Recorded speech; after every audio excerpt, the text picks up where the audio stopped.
Hello, guys. Good evening. Welcome to today's episode of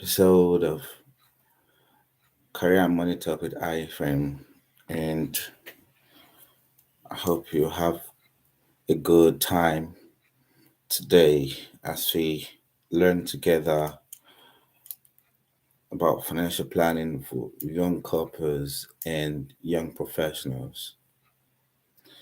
So this is live on YouTube and also on Instagram.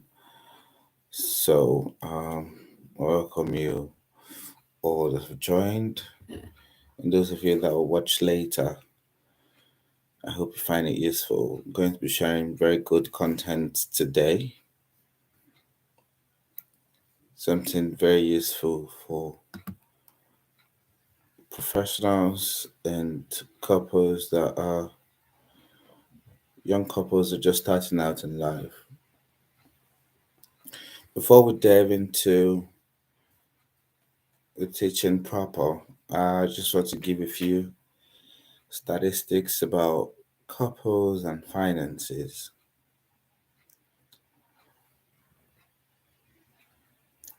It's been noted that 74% of couples take on debt to pay for their weddings. So it doesn't necessarily mean that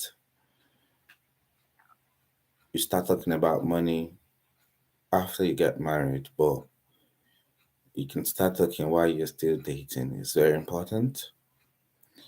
40% of divorcing parents cited money as a reason. So this is a very important topic that everyone should learn about, even if you're not getting married. It's something that you should know and be aware of what's out there. Most couple argue about money, and it's a top predator for divers. So I just thought to share those few statistics with you so that you know how important this topic is.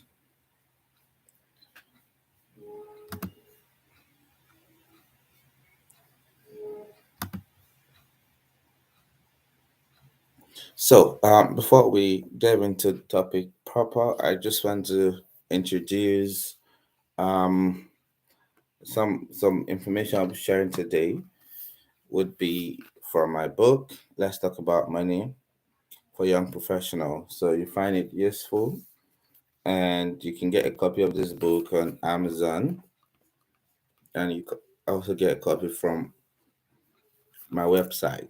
So if you check my bio information, you see a link to my website, www.iframe-unugbe.com, and you'll be able to get a copy of my book, Let's Talk About Money. The other information book I have written also is Succeeding in Your Career, a guide to a roadmap for graduates and young professionals. So a guide to succeeding in your career. And I am very certain you find those books useful because I've gotten a lot of testimonies from people that have read it, and their their experience has been new since after they read the book, and I hope you enjoy it as well. Okay, so there's a common thing that rich married people say for richer or for poorer, even though they say it as part of their marriage vows. A lot of people don't actually talk about it, which is surprising because that is really key thing that is part of the promise that you make on your wedding day. But a lot of people skip the financial part of their vow, even though they recite that on their wedding day. So, focusing on relationships and finance is a key topic. From the statistics I read, you would see that there's a lot. of the successes in relationship or marriage that are dependent on money. So a lot of questions will come up like, what is good for a relationship? Should that be a joint account? Should there, how should you save? What kind of investment can you do? Things like that. So I'll just share my thoughts on all of these bits and pieces of questions that you might have. Okay, so what are the things that you should be aware of as a couple? What are the things that you should do as a couple? Do you save together? Do you make the same financial investment? How about retirement plans? Do you make that together? Those are things that questions that are burdening people's heart. Should you buy a house together? How about debts? And people had debt before they get married. How do you manage that? Having children, it depends on the part of the world that you stay in. Having children could also be a major topic that you want to talk about because it's quite expensive. Um, what should you do when maybe one person is not working? How do you manage that? Like I mentioned, also in retirement. So there are four things that you would know that you should know as a professional first. And when it comes to being talking about finance and relationship, there are four things that you should know. So you look at one bit, which is your current account balance. Then you look at your debt, the money you owe. You look at your investments. Then you look at your assets. So these four division of finance, if you like, are the things that we're going to be focusing on um, when we talk about marriage relationships. So the first one is debt. The In the modern home or economy, there's really a difficult line between living debt free or managing debt. And that doesn't necessarily mean a loan. There's some people that do not have loans, but it could also mean bills. So bills are part of debt. Some you get to pay them upfront, and some you pay them in arrears. So you pay them at the end of a month, or some you pay in advance, like rent, for example. You pay rent in advance. So what are the bills? You need to talk about the bills. It could be vehicle bills. If you got the vehicles on lease, for example, these are the things that you need to talk about. If you have a home mortgage, for example, these are the things you need to talk about. Credit card debts. If you have grocery store debt that you have, or you have a private lender, some people actually get loans to do something. So these are the things that you need to talk about. So there's that bit of the home that you need to talk about, managing debt. Then, of course, before you can have debt, you need to have your current account balance. And what does that mean? Your account balance is, first of all, your salary, which is your source of income or any other source of income. You could also have which funds your savings, and of course, ultimately your investment. Then some people have other several accounts, just different size of income. So you need to know what your current account balance is. So you have your income, which is your account balance. You have debt, which is another aspect of the home that needs talking about. Then, of course, you have your investment. Again, your account balance is what you use to fund your investment. So, what do you have in your investment? It could be pension, it could be maybe other retirement accounts that you have. You could have stocks and securities or bonds, or you have mutual funds. So those are investments, things that you money that you put aside for long term game plan. Then you also have the asset base, which is your property. Then you have probably a vehicle, and some people have argued that vehicles are probably not assets, and they might be right, especially if you're incurring a lot of cost to maintain the vehicle. But I wouldn't want to put vehicle as a liability, especially if it is serving a purpose. So if you have a vehicle that is serving a purpose like family outing, for example, I wouldn't really call that a liability, especially because you would still have paid the cost of transportation if you're going out. So that's why I wouldn't classify vehicle as a liability. Maybe if it was a luxurious vehicle, maybe an expensive vehicle that you really do not get an extra benefit apart from the impression you create in people's mind. If it's just to move from one place to the other, I would probably call that a neutral asset where you're not incurring unnecessary cost because it's a necessary cost to move from one place to another. But if it's a luxury, then it's probably liability. Then your personal property. So it's possible for you to have a house that is mortgage free, so that's an asset. Until then, again, that's a debatable asset. If it's a mortgage, we can call that a debt, or maybe the equity bit of the mortgage, that could be an asset. So those are the structure of the what I would call the structure of a financial base in a home. So I talked about debt, I talked about account balance, assets, and investment. So those are the things I have talked about. Now, as a couple, you need to set, even as a professional, you need to set financial goals and priorities.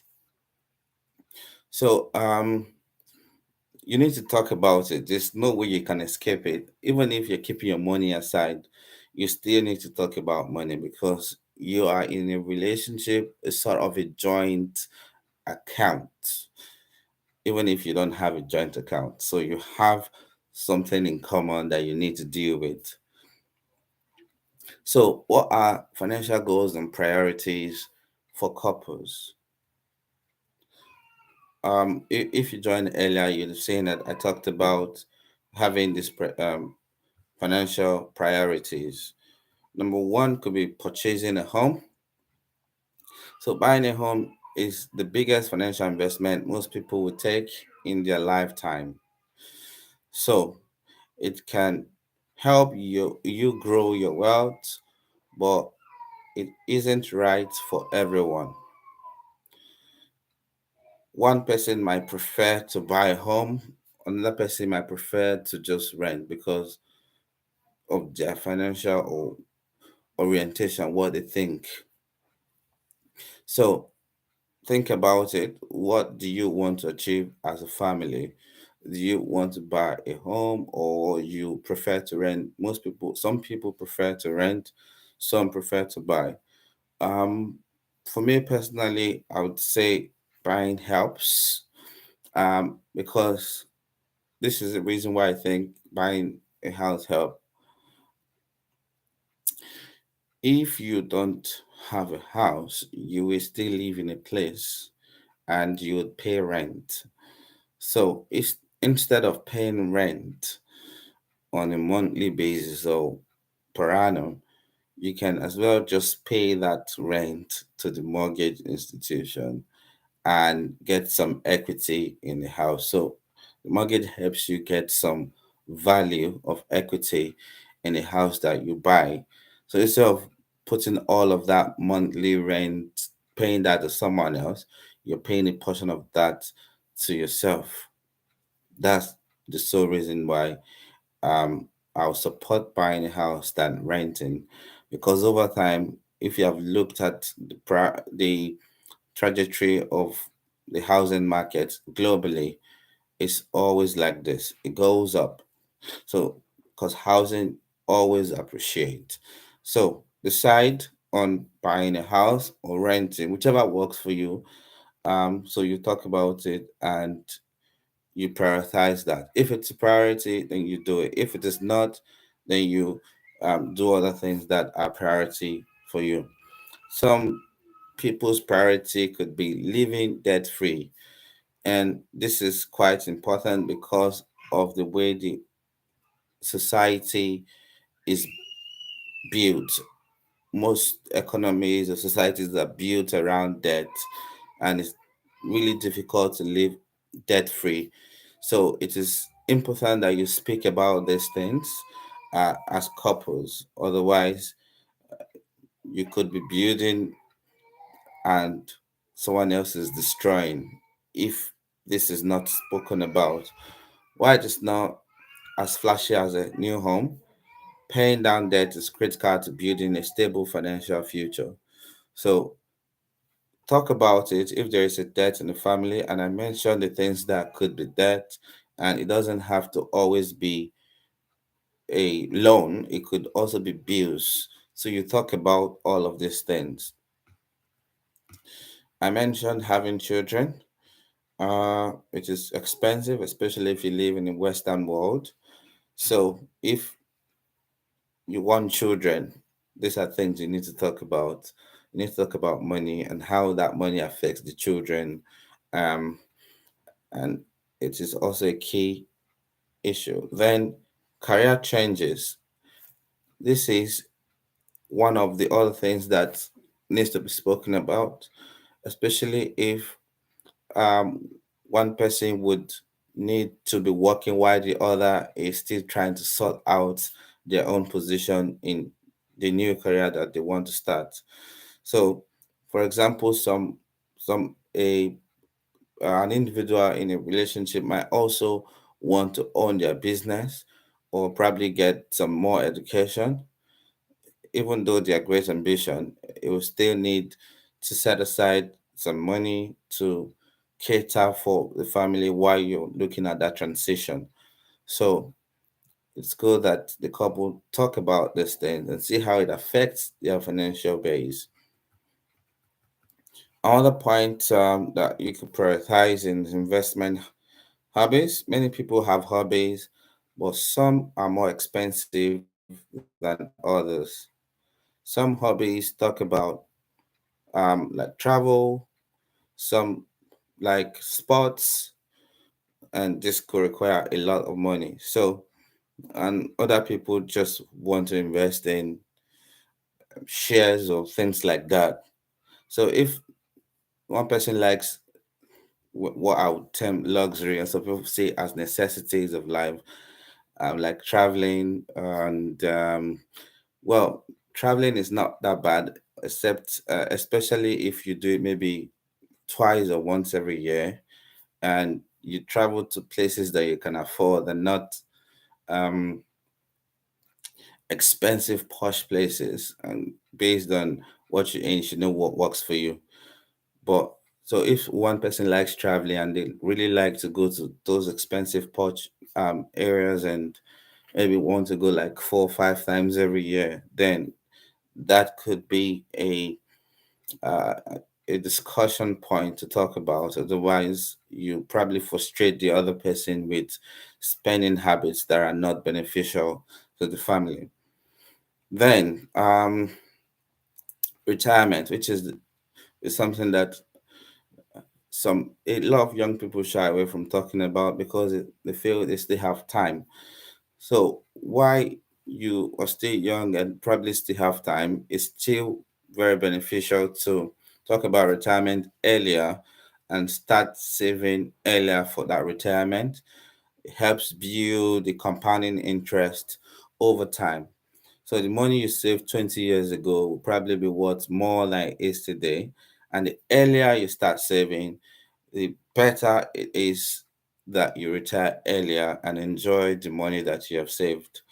So yeah, so those are key financial priorities that needs to be talked about. Talk about purchasing a home, living debt free, having children, career change, building a business, investment, hobbies, and retirement.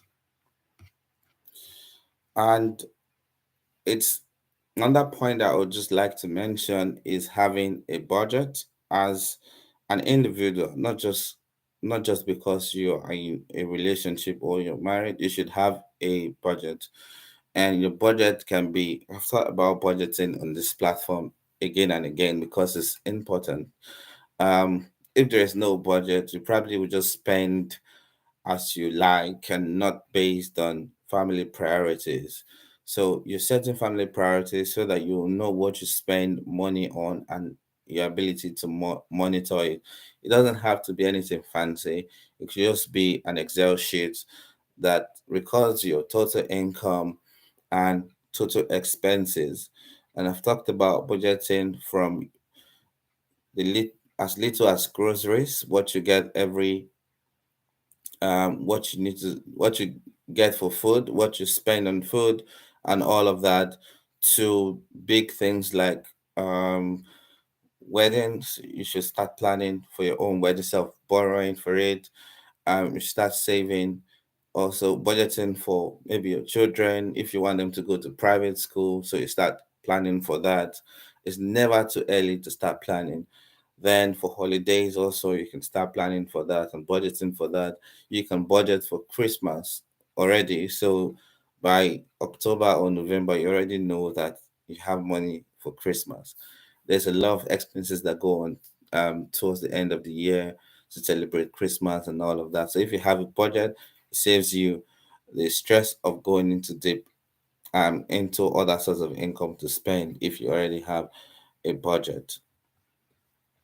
So I'm not going to talk too much about budgeting. You can go to the video where I talk about budgeting and what you can have.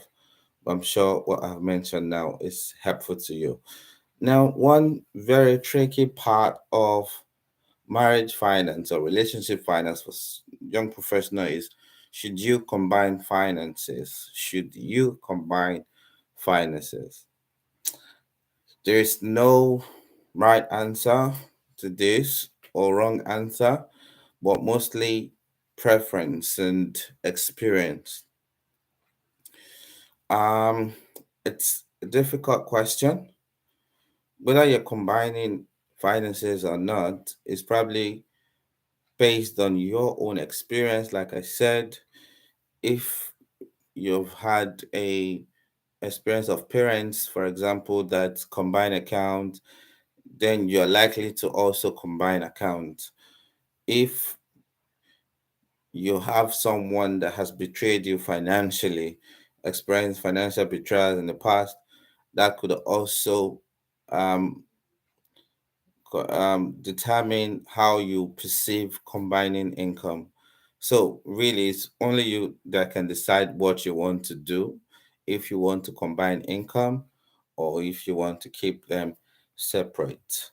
No one is right or wrong. It's what works for you that you do. Now, how do you decide whether to combine your finances? There are a few advantages, and of course, there are some disadvantages. The first advantage is that transparency builds trust. If you combine income, it builds that trust. You trust your partner that they are plain and trustworthy because you see their payslip and see what they earn and what they bring to the table. Um, a lot of men don't like, well, from my experience, men don't like sharing their income with their spouse. Uh, I don't know why, but I think if they did, they'll make their life easier. When she knows what you earn and she wants more, she can see everything. So, yeah, it just saves you the stress of trying to explain. Then, it simplifies budgeting. So before you start budgeting, I'll go back to that. That's on the advantage. You need to know your source of income. You can't budget expense if you don't know your income. Otherwise, you probably get loan to finance your expense. So budgeting income is part of budgeting. You need to know what you're earning so you know how much you can spend. Or if you don't know what the other person earn and you have a joint project or budget that you needed to make, then it will be difficult. So sharing, combining finances help simplify budgeting, and it gives on the advantage that it gives a sense of we are in this together. So once the other party know that you're transparent with your finances, then it gives that sense of trust, like I mentioned before, and unity, that we are in this together. You're not alone type of feeling. But there are disadvantages to combining income, and one could be lack of independence. In my own personal relationship, I've had to experiment different models that could work. We've had combined finance, we've had some level of independence, and we have now arrived at what works for us. So it works. What works for you can change over time. It doesn't have to be fixed. So lack of independence is one of the challenges of combining income or finances. Another challenge is the guilt that you feel when you spend on yourself. So if you're combining finance and you spend yourself a little too much, you feel guilty. It's normal because you feel like, oh, everyone is bringing money to the purse and one person is spending too much. Then another challenge that you could have would be debt disparity. If one person has a huge debt, maybe from when they were single, they have had other debt that they are financing, and now you have a joint account. It means that you would be forced to spend your own money to finance their debt.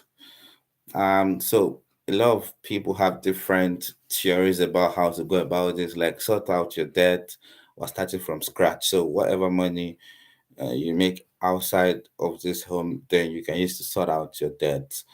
Why this money would be for the family, things like that. But again, these are things that we talked about earlier and how to talk about them and sort them instead of looking at it as one person's problem. It should be like a joint problem. What's the best way to combine finances? What is the best way if you decide to? From experience, I think what I would recommend would be have a joint account, probably for family spending and joint projects. So if you earn, say, let's say you earn $5,000 each couple, whatever. Let's just give a simple example: $5,000 each. You have a joint account where both of you can put in maybe 2,500. So it means the joint account has 5,000. So that will be able to pay for either rent or mortgage. That would be able to pay for the groceries and any other expense around the house. Then you can have another account for savings. So in the remaining 2,500, you can take out, say, maybe 1,000 for joint savings. So this one brings 1,000, that one bring 1,000. You have a joint savings, then you have 1,005 left. So I have 1,005. My partner has 1,005, and that can now be kept in our private accounts to do whatever you want to do. So it could be for buying clothing items, for example, jewelries. It could also be for buying gifts for the other partner or whatever. It could also be for personal investment that you want to do. Remember, you still have a joint account where you have the 5K that you can decide to use for family investment if you like, or you can use the part of this family savings for maybe a portion of it for family investment joint. Then you have that remaining 1/5 that I talked about outside that you can decide to do anyhow you want to. So it gives you that sense of independence and also a sense of we are in this together because you share that responsibility of um, house bills and all of that. You have a connection to that. You also have a pot for savings that everyone is contributing to, and you have your own personal space to maintain that independence. You can use that to sort out your personal bills if you have, and or whatnot. So that's what I would recommend, and that has been good so far with my own personal experience. But that's not to say that's what you should do. There are best ways to combine finance based on your experience. How you combine your finance is personal. For some couples, they might prefer to combine everything. For others, take a hybrid approach, like the one I just explained. If you combine everything, there is no mine or yours, only ours. There's this on a lighter note, most women would say, my money is my money, and your money is our money. I don't know if that works in every society, depending on where you're from. It might be, but in most modern society, it usually doesn't work that way. There are more combined income. It might not be 100%. It might be hybrid, and which is recommended. But of course, what works for you. So as there's no mine or yours, but as it can really be easier to share finance in marriage this way when everything is shared in an open and in the open for both partners to view. Many couples may choose to combine everything but divide responsibility. So one is managing day-to-day bills while the other is long-term planned expenses. For simplicity, it's a good idea to have at least one joint account when paying joint monthly expenses. You can use this account to set up automatic payment for rent, utilities, and monthly bills. There are a few things you there are a few things to ask as you combine finances. Thank you, Jane. I see what you wrote there. Absolutely. It should be our always, not mine or yours. That's a good point. So there are a few things you should note as you try to if you try to combine finances. Question one: what bank should you use for a joint account? So should you use the other person's account or your account or a new account? So this is important. You might think it's trivial, but it's important that you discuss these issues. Should we be a brand new account, or we use mine as a joint as the combined income, or yours as the combined income? Should we keep a personal account for hobby spending, like someone likes traveling, and maybe the other person doesn't like traveling, maybe apart from the family vacation in the year, and you can combine um finance to do that one, which can be taken from the family pot. But if someone else likes personal hobbies like sporting activity, they want to watch the Premier League every weekend and they want to go to the stadium. Some actually have tickets for the whole year and they want to do use that, then they can keep a personal account because the other person doesn't really have any benefit from that. So That's why hybrid system of family finances is recommended, because some people can have this hobbies spending account. Another question that you can ask: is there a benefit to primarily use one credit card? So, if you live in the Western world where credit card is very popular, that's another question. Is there a special advantage if you use one credit card, or you want to use separate credit card? Um, the advantage I would say for using one credit card would be the benefit that you get for using one credit card, which is points. Some credit card gives you points when you spend. So if you have one credit card and spend from it, you get more points that you can spend from. But again, you want to also have your own credit history as an individual. You can have one credit history as a couple.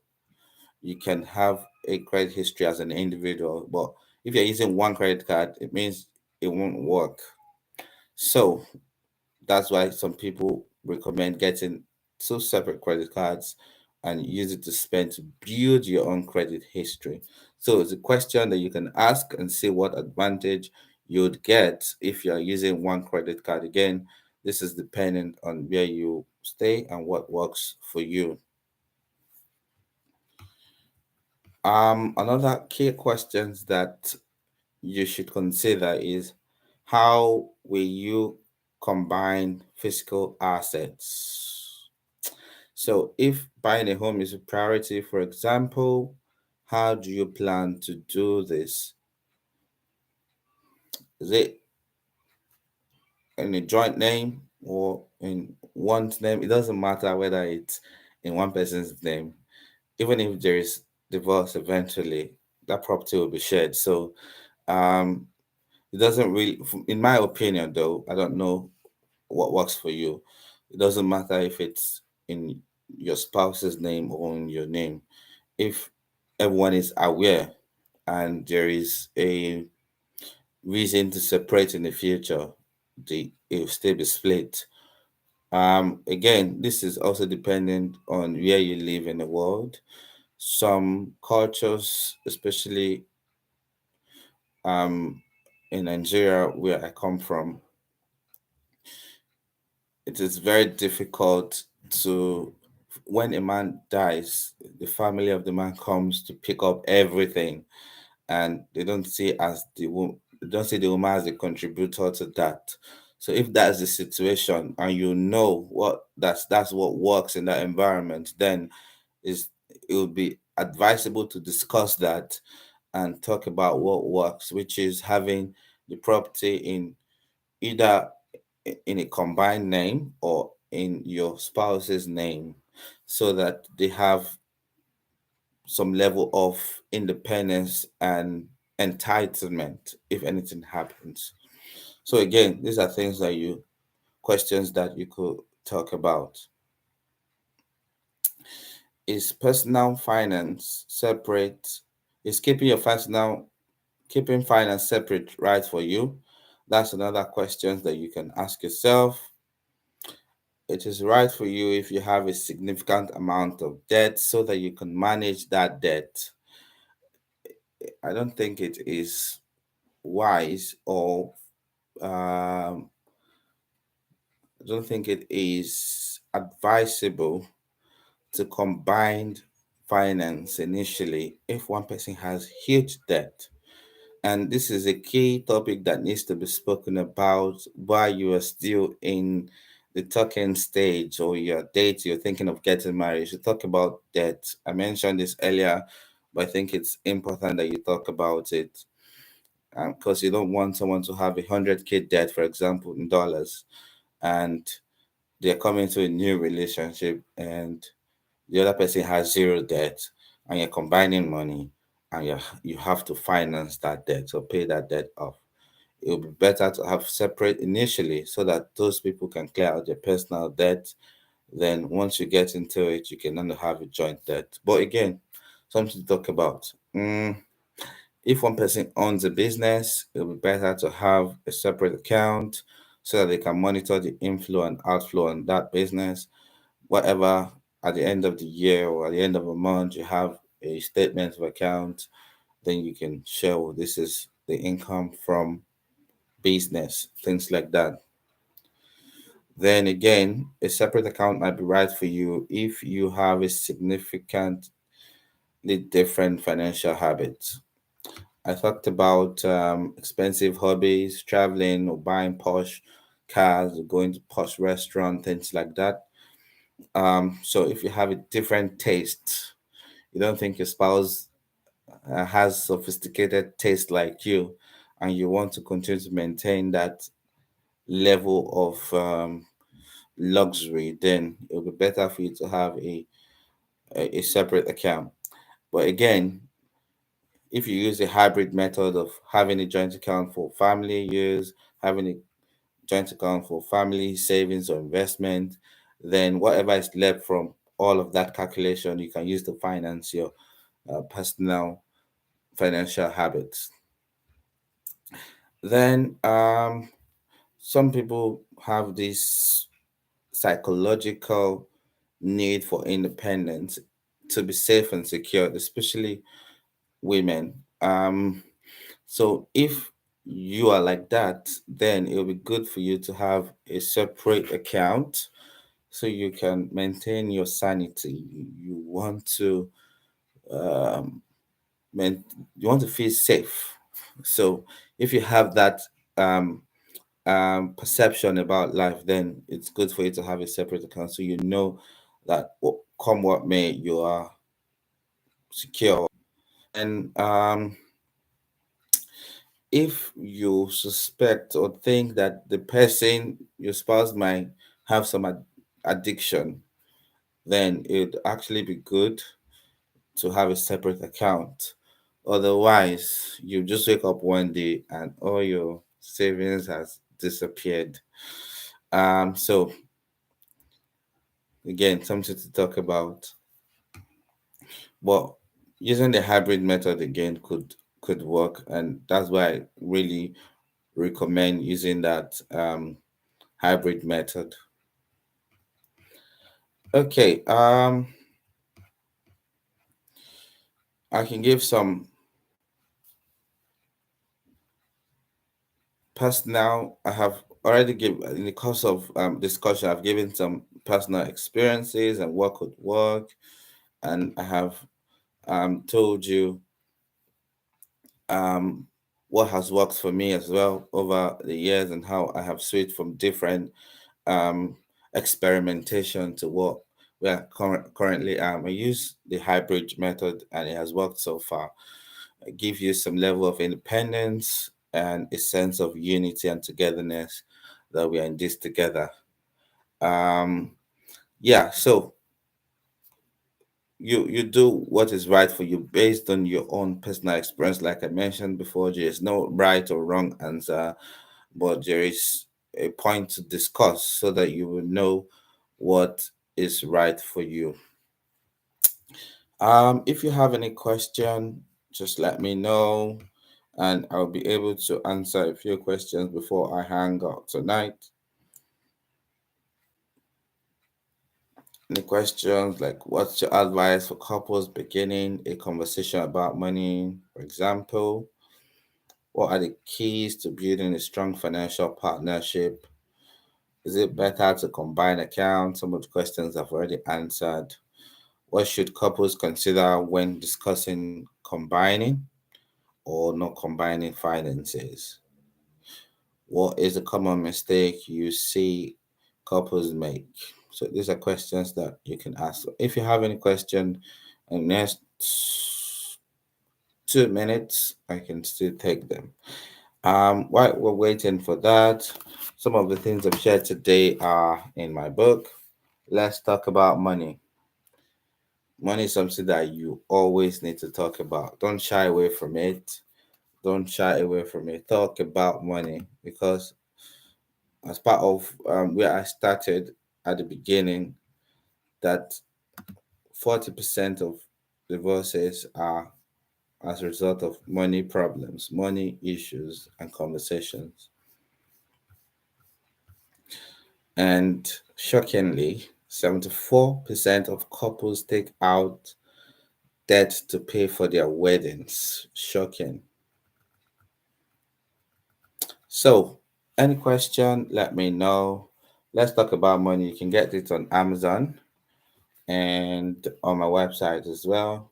Very good book, and I've got good feedback and um, how that has changed people's um, perception about money. Then the second book is let's talk about succeeding your career. Sorry, and it's a roadmap for graduates and young professionals. So you can find those two books on Amazon.com or on my website. In ebooks, you can get the physical copy. You can get the audio book for succeeding in your career. There's no audio for Let's Talk About Money yet, but we'll have the audio for succeeding in your career, and you can find that on my website. Part of what I do, again, just to give you an overview of some of the things I do, I write CVs. I also do pre-interview coaching. So if you have an interview coming up and you need someone to talk to, I'm the plug. So you talk to me, and I've had a lot of testimonies of people that I've spoken with just before the interview, and they've gotten very good feedback, and some get very fantastic offers. Then I do LinkedIn profile optimization, statements of purpose, cover letters. I do all of that. Um, I also do coaching for career and personal finance. We can do one off, and we can have a retainer plan where we have 4 sessions every year just to realign your plans to what we talked about. And it's those sessions I have a year plan, so we can talk about your budget for a year, for 5 years, or for a lifetime. So it's a whole package that we do on personal finance. I think that's where I'll stop this week. I thank you for joining, celebrating celebs. Thank you, Adinka. Thank you for joining. Omo Zilo. Thank you, Monze. Jane, thank you. Miriam, thank you. Sly, thank you for joining. Amis IRR, thank you for joining as well. Thank you, guys, and thank you for all that are watching on YouTube. Thank you so much tonight. I'll see you again. Not next week, the week after next week. We'll be discussing something relating to career. Until then, have a good week ahead. All the best. Bye.